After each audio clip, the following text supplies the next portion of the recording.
ኢየሱስ ጌታ ነው። አሜን አሜን አሜን አሜን። የእግዚአብሔር ልጅ ኢየሱስ ክርስቶስ ስሙ ከፍ ከፍ ይበል። አሜን ስሙ ከፍ ከፍ ይበል። አሜን። ዛሬ የቃል ጊዜ ከኔ ጋር አብረን እናሳልፍ ይሆናል።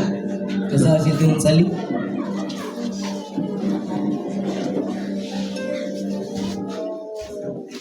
የሰራዊት ጌታ እግዚአብሔር ሆይ በልጅ በኢየሱስ ክርስቶስ ስም ቆሜያለሁና ሞገስ ሁነኝ። አሜን። አባቴ እግዚአብሔር ሆይ ልጅ ኢየሱስን ብዬ በዚህ መድረክ ላይ ቆሜያለሁና አታሳፍረኝ። አሜን። አባቴ እግዚአብሔር ሆይ ይህን ጉባኤ ይዤ ወደፊት እቀርባለሁ።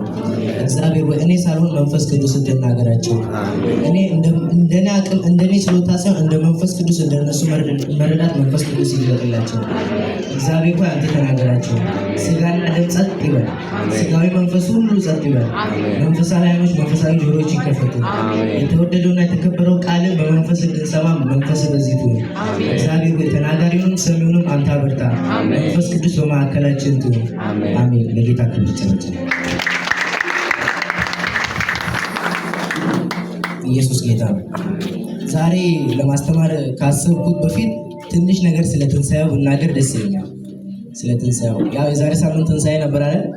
ስለዛ ነው ኢየሱስ ክርስቶስ ወደ ምድር መጥቶ ሲሞትልን ሞቶልን ነው እንጂ የዛን ጊዜ ያሉ ጭፍሮች ከአቅማቸው በታች ስለሆነ ገለውት አይደለም፣ ሞቶልን ነው።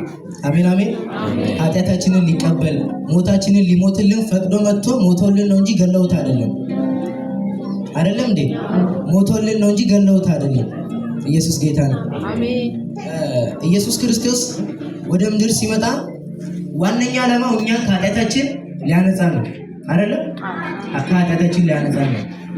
በመስቀል የተሰቀለ ሁሉ እርጉም ነው ይባላል። ኢየሱስ ክርስቶስ እርጉም ሆኖ ሳይሆን የእኛን እርግማን ወስዶ ነው እርጉም የተባለው። ኃጢአተኛ ሳይሆን የእኛን ኃጢአት ወስዶ ነው ኃጢአተኛ የተባለው። በመስቀል መሰቀልማ ከእሱ አጠገብ ሁለት ወንበዴዎችም ተሰቅለዋል። ግን እነሱ ስለ ራሳቸው ኃጢአት ነው እንጂ ስለኔ ወይም ስለአንተ ኃጢአት አይደለም የተሰቀሉት።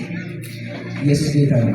ኢየሱስ ስለኛ የሞተልን ስለኛ ራሱን ቤዛ አድርጎ የተሰጠው እኔ እናንተን አሁን በፊት ለማቆም ነው። አሜን። ኢየሱስ ጌታ ነው። አሜን። በመስቀል መሰቀል ሁለት ወንበዴዎች ከግራና ከቀኝ ተሰቅለዋል። ነገር ግን እነሱ ስለ ራሳቸው ኃጢአት ነው እንጂ ስለኛ ኃጢአት አይደለም የተሰቀሉት። ኢየሱስ ግን የኔን ያንተን የሁላችንንም እርግማናችንን ተቀብሎ በመስቀል ላይ ተሰቅሏል። አሜን። ሞትንም ድል አድርጎ ተነስቷል። አሜን። ኢየሱስ ጌታ ነው። አሜን። ኢየሱስ ጌታ ነው። አሜን።